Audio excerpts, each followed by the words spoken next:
What did you do yesterday? Yesterday was Sunday. I got up late and my mother is working on home. I help my mother and in evening I go to play cricket with my friends and come home, eat dinner and go to bed and sleep. What are your weekend activities? Weekend activity, firstly I woke up 6 p.m. and my friend is calling me to play cricket and I go with my friends to play cricket. When I come home, my father say, go home, eat lunch and come to shop.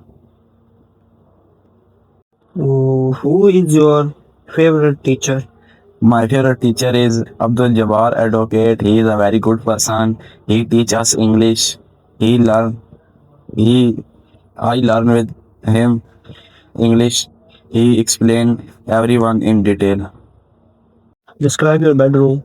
My bedroom is a small but neat and clean. There have one bed and one study table. I like my room.